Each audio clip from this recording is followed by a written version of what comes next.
Hey out there, Teach Better community. Brad Hughes, elementary principal and chief encouragement officer, checking in with you from Ontario, Canada, with my live guest, Ashley Hubner, featured speaker at Teach Better 22 coming up in October 14th and 15th in Akron, Ohio. We sure hope that you're making plans to join us, and we're here to shine the spotlight on everything great that Ashley has to share with us tonight and with our conference coming up. So stay with us, whether you're watching live on Facebook, YouTube, Twitter, Twitch, or LinkedIn. If you're joining us live, make sure that you're chiming in, letting us know where you're watching from and how excited you are to get to know Ashley and to join us for Teach Better 22. And if you're listening later, make sure that you're adding your observations and reflections in the comments. Regardless of whether you're watching live or after the fact, we're excited to connect. Ashley Hubner is coming up with me right after this. So right now, I want to know if you're ready to teach better. That's the whole mission of this weekend. Just being here ready to learn and grow and come together like this is awesome. What are those small changes that can make you better tomorrow than you were today? All the amazing speakers we have here, wow. So we have a ton of people here who are published authors, who are writing about education. Let's get out there and teach better. Welcome, everyone, to our live spotlight with guest Ashley Hubner. Ashley, good evening. How are you doing and how are you feeling tonight? I'm doing good. I'm feeling great. Nice weather here in Florida with a little bit of rain showers, making it a really calm evening. So it's been really good. Ashley, for those who haven't met you yet, let us know who you are, where you are, some of your different roles, both personally and professionally, and what really fires you up about education, particularly the education space where you're working and serving. Okay, so I am an ex-public school instructional coach, gone independent instructional coach and curriculum specialist. I started my career in education with elementary, teaching second grade, third grade, and then I was a math interventionist and then quickly moved on into the instructional coaching role. I was an instructional coach at a K-6 campus where I coached all content areas for 7 years and then moved to Florida. So I left Texas public education and moved all the way to Florida. And that's what brought me on my journey as an independent coach and curriculum specialist.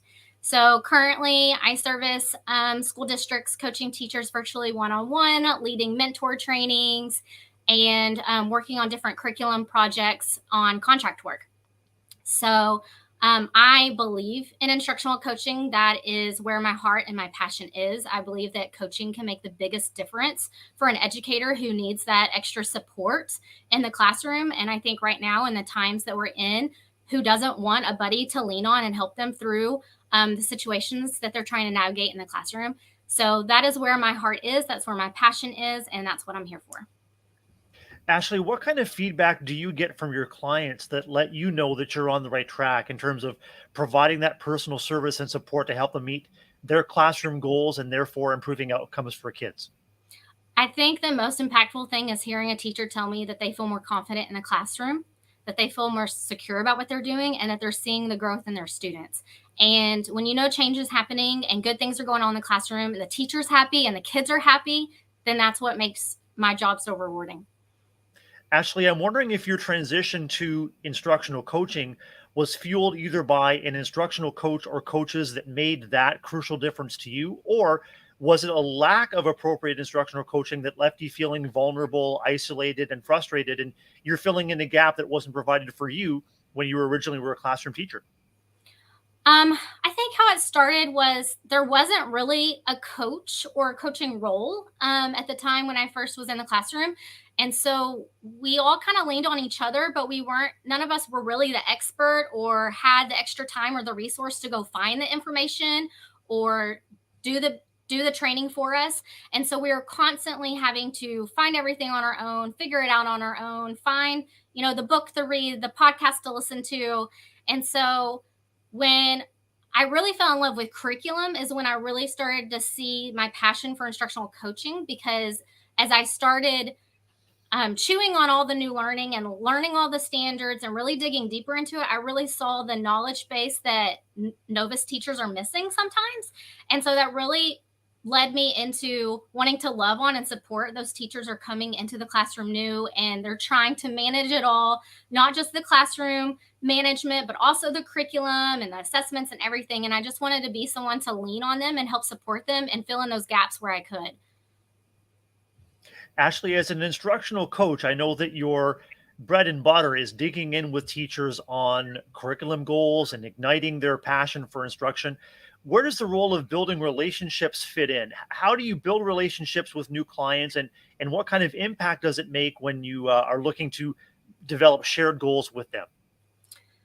Building relationships is very important. And I think two of the biggest factors is listening and communication. I think a lot of times someone just wants to be heard. They want their concerns to be heard. And then what are we going to do to fix it? Where are we going to solve the problem? So I think that that is very important with building relationships and starting that foundation with a client or a teacher. Is just giving them the space to let you know what they need. Ashley, as we reckon with the challenges and changes that are associated with the pandemic in terms of both the community stress and the social emotional stress that exists for our educators, do you see a role for yourself or for instructional coaching in general to help keep teachers in the classroom? Yes, my whole mind has shifted in my coaching over the last couple of years with the pandemic, from focusing majority of my time on instruction to also focusing my time on self-care for teachers. I've really kind of honed in on this coaching mindsets and how are they feeling about the circumstance and what can we do to overcome that? How can we look at what's in our circle of control? What are the things that we can take ownership of and make a change or a difference? And what are the things we have to let go of? So really digging into those mindsets that they may be having. There is some research from Kelly Connor that shows the emotional cycle of change. And through that 12-week period, a teacher can feel emotions from the highest of highs to the lowest of lows. And I won't go into all the details here, but I think that as an instructional coach, our job is to come in when they are in that valley of despair and like lift them up and support them and pull them back in so that they can know that they can be successful and they can make it through. And there is a light at the end of the tunnel, and we are there for you and we're going to help you do it. Ashley, we're really excited to be connecting with you for our Teach Better 22 conference, October 14th, 15th in Akron. You're a featured speaker. This would be a great opportunity for you, Ashley, to share with those listening and watching, whether it's live or after the fact, what might they expect when they meet you? What might they expect from your session at Teach Better 22?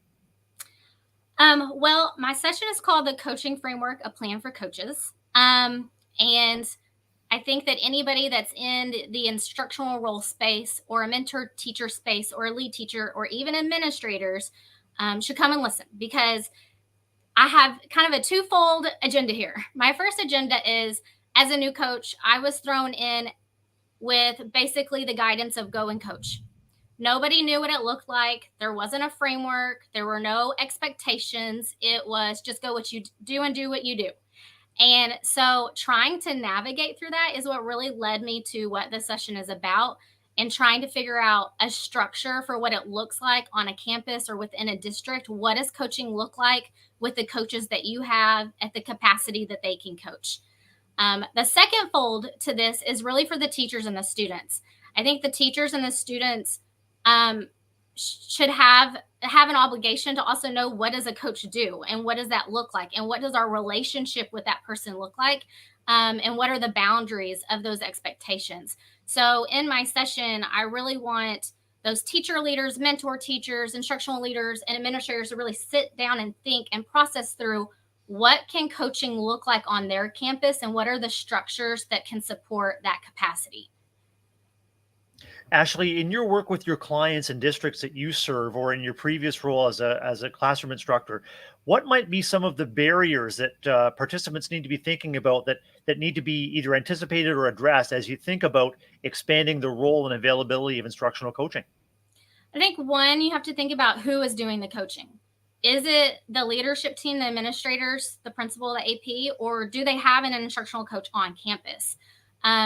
If they don't, then a lot of time it becomes those teacher leads or those mentor teachers. So when you're looking at using people that aren't just instructional coaches, what is their capacity and their time to interact and have those coaching sessions with people, and what is that going to look like? So then finding the pockets of, is it going to be during professional development time? Is there going to be a shared conference period? So then looking at that time management of how that's going to happen. So I think first you have to look at who your people are, and then you have to look at your resources of time. Ashley, as you've transitioned from Texas to Florida and transitioned out of the classroom into a private consulting business and instructional coaching business, what are you continuing to learn about yourself in the process? I will say first I was a little hesitant to do virtual coaching, but I have found that it has been very easy and very impactful. The most of the teachers that I've worked with have felt very appreciative to have someone that's not on their campus to kind of see from an outside perspective and give them advice that comes from more of the world of education and not just what's happening on their campus and getting mixed up in the day-to-day grind of everything. So I was a little skeptical about going into that role, but I have found that it has added a lot of value to people that I work with. What was the second part of your question? I'm sorry. I lost track of thought. All is good. Just wondering what you're learning about yourself as you continue to coach others. Yeah, and just that we're learning and growing together. I mean, a lot of these new teachers come in with all the technology and things that I didn't have when I was in the classroom. So then trying to figure out, okay, well, how do we embed these cool new tech things that you're learning into your classroom instruction, and taking what they know, and then I'm sharing it with other people that I learned from someone else. So I think it's always learning and growing when you're working in the world of education and you're collaborating with people. Ashley, if we could fast forward to the end of your featured presentation, your featured speaker session at Teach Better 22, if you had an exit ticket or if you had an opportunity to talk and connect with conferees after your presentation, what are one or two big takeaways that you hope that really resonate with them as they leave your presentation? I hope, one, they find an appreciation and a value for coaching. I hope that they really see that it can empower teachers and transform the classrooms. I also hope that they leave feeling a little bit more confident about how to run that on their campus or school, or have the ideas or the tools to at least bring back to an administrator to say, I think this is how we should do it. So I want them to leave with a good idea of what the school year could look like for someone in that coaching position. Ashley Hubner, it's been fantastic connecting with you. We are looking forward to seeing and hearing you live in Akron, Teach Better 22, this coming October 14th and 15th.